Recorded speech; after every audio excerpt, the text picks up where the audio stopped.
A story is told of a man who came back from work in a big city. And as he was coming home, he passed by so many poor people, beggars, homeless people, immigrants. And he passed them. He did nothing. But he came home at prayer at night.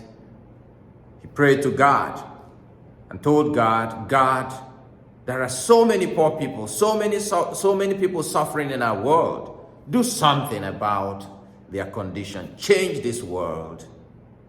That night, God came to him in a dream, and God said to this man, I have done something, son, about the poor people in the world by creating you.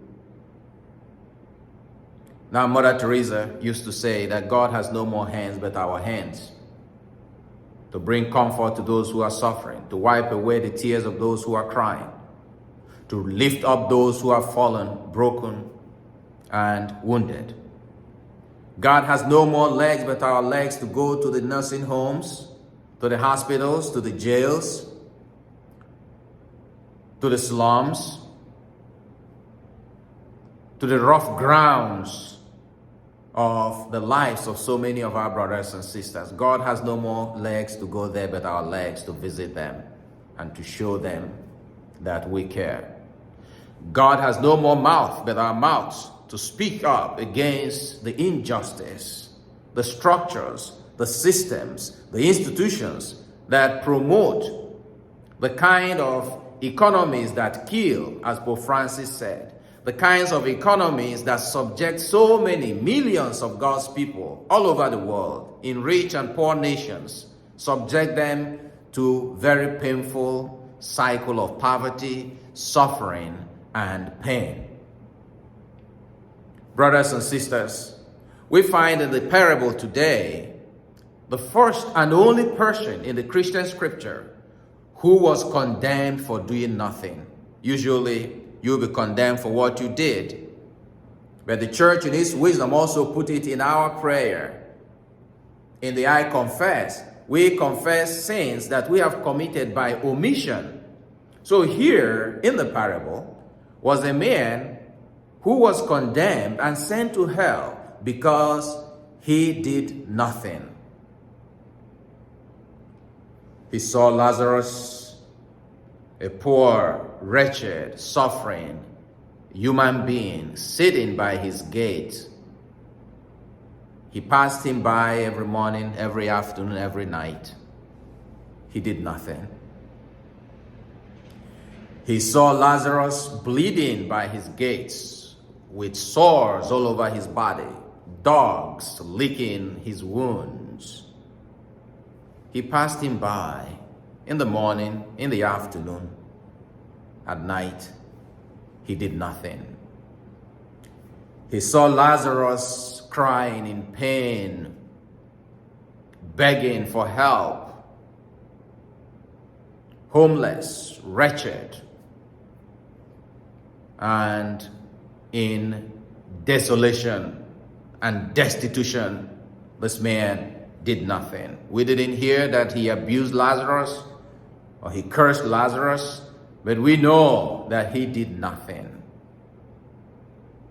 How many times have we acted like this man?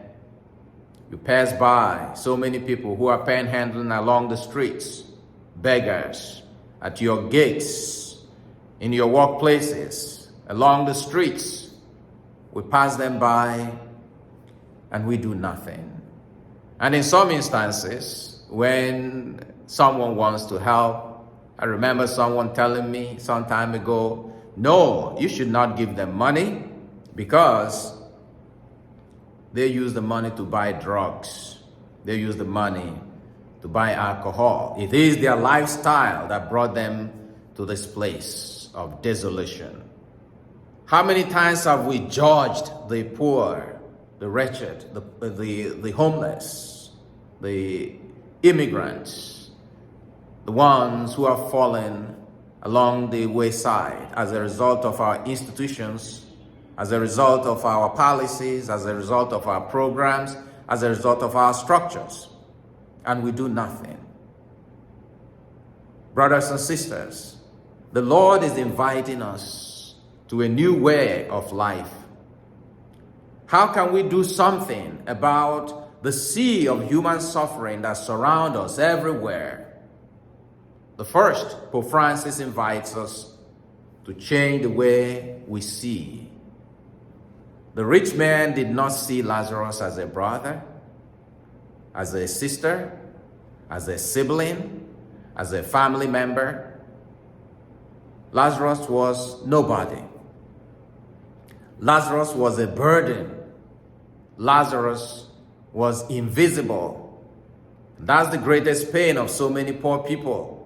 If you ever visited the jails, what the prisoners feel is that no one cares about me.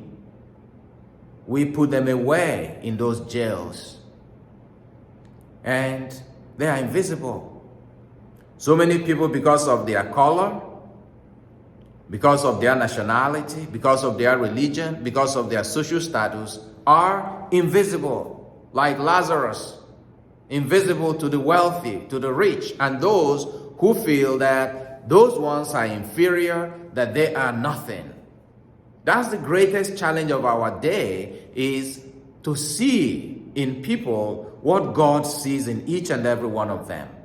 That's why Jesus says, whatsoever you do to the least of my brethren, you did to me. So Pope Francis is asking us to enter into this culture of encounter. When we encounter human suffering, may we see in those people brothers, sisters, and family members.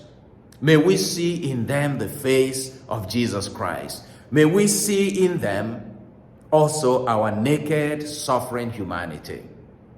The second point, how can we do something about the suffering in our world, is that we should be moved from within here by compassion, by kindness.